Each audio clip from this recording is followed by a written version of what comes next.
예전 우리 조상들이 생각했던 우주는 어떤 모습이었을까요?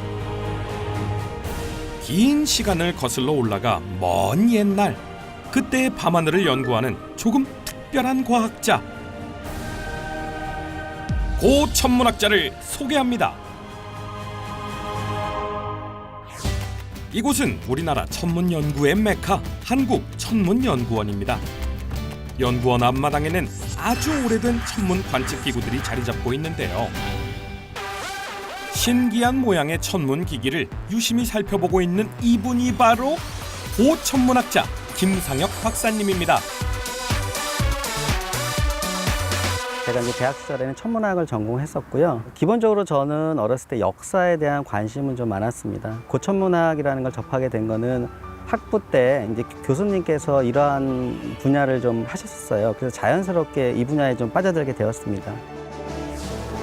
고 천문학자는 오래된 문헌에 남은 자료를 분석해 과거에 일어났던 천문 현상을 연구하기도 하고 옛사람들이 천문과학을 어떻게 이용했는지 또 천문을 이용해 우리 문명을 어떻게 발전시켜 나갔는지를 탐구하는 일을 하는데요. 그래서 천문학계의 고고학자라고도 하죠. 하고 우리가 이제 이걸 통계적으로 같은 고천문학자라고 해도 저마다 각자의 전문성을 살려 다양한 주제를 연구하는데요. 그렇다면 김상혁 박사님의 연구 분야는 무엇일까요? 저는 이제 역사천문학에 가까운 내용을 하면서 그 중에서도 천문의기 복원이라는 그러한 일들을 하고 있습니다. 천문의기? 조금 낯선 단어죠. 과거 우리 조상들은 천체의 움직임을 기준으로 날짜와 시간을 나누었고 그때 사용한 천체 관측기를 국가의 기준이 되는 그릇이라는 뜻을 담아 천문의기라고 했는데요. 천문의기를 복원하다 보니까 간이라든지 소간이 일성정시, 각종 해시계, 그리고 최근에는 흠경강루라는 장영실이 만들었던 자경루와는 다른 또 다른 물시계의 프로젝트를 진행하고 있습니다. 실제로 천문의기 복원 같은 경우는 어떤 오늘날로 말하면 어떤 훼손됐던 문화재를 복원하는 일이기도 하고요. 또 이러한 연구를 통해서 당시의 천문과학적 수준을 알 수 있는 귀중한 연구라고 할 수 있겠습니다. 예로부터 우리나라의 천문과학 기술은 매우 높은 수준이었다는데요. 특히 조선 초기에 수많은 업적을 이뤄냈다고 합니다.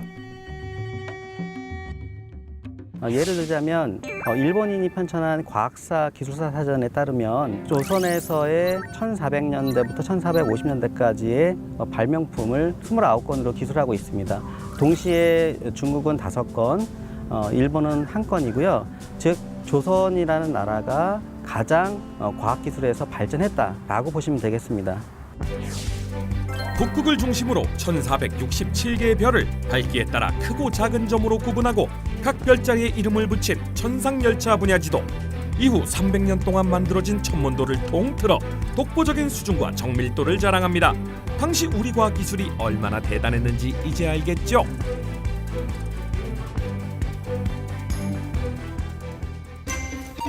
그렇다면 훌륭한 고천문학자가 되기 위해 어떤 자질을 갖추어야 할까요? 고천문학자가 되기 위한 그 첫 번째 능력, 방대한 자료조사.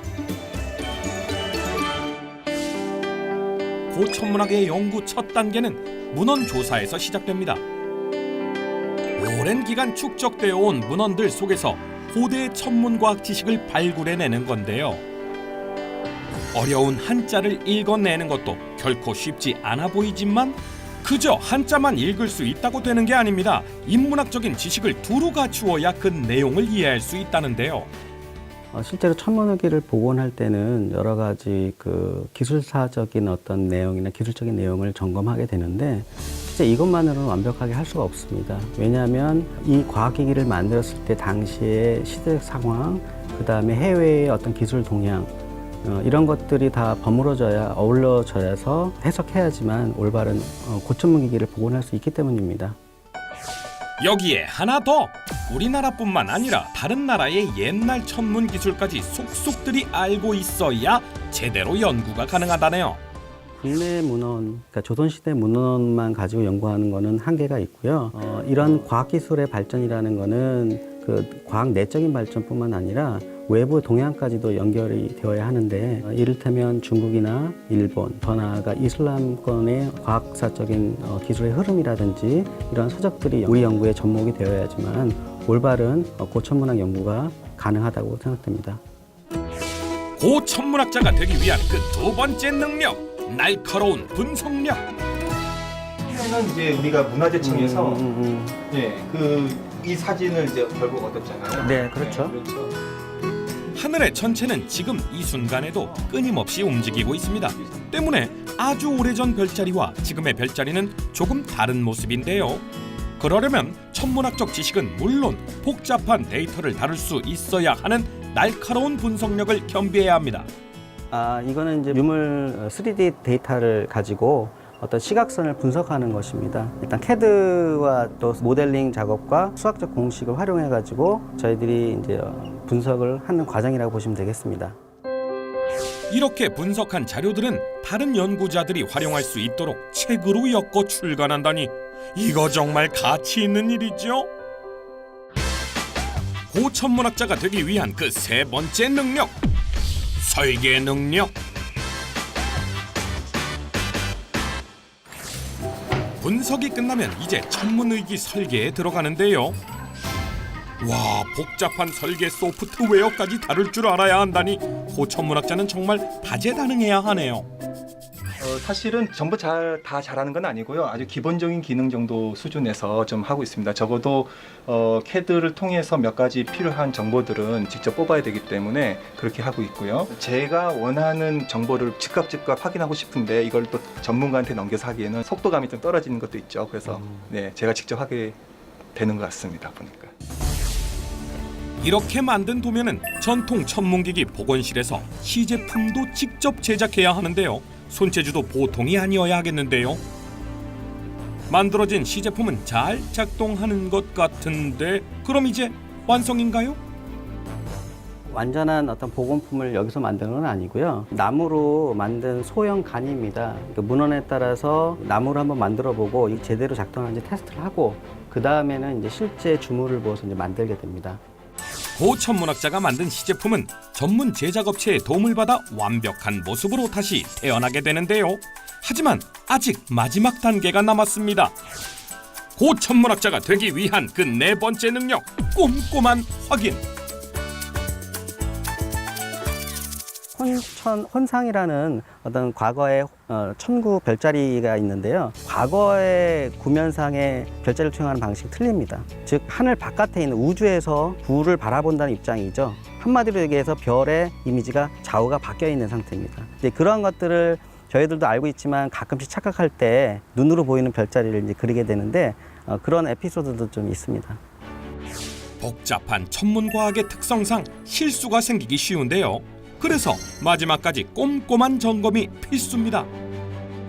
그리고 마침내 수천 년의 세월을 뛰어넘어 소중한 천문과학 유산이 부활했습니다.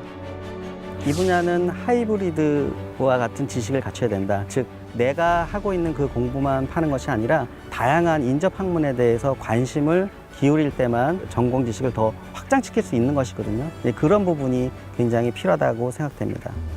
자, 여러분, 고천문학자가 되고 싶으신가요? 고천문학자 역시 일반 천문학에서 출발합니다. 여기에 문화재와 역사, 과학사 등의 공부를 함께 병행하다 보면 훌륭한 고천문학자 전문성을 갖출 수 있게 됩니다. 오랜 시간의 벽을 넘어 옛 선조들의 지혜를 빌려 우주의 신비를 연구하는 직업. 고천문학의 세계, 정말 매력적이지 않나요?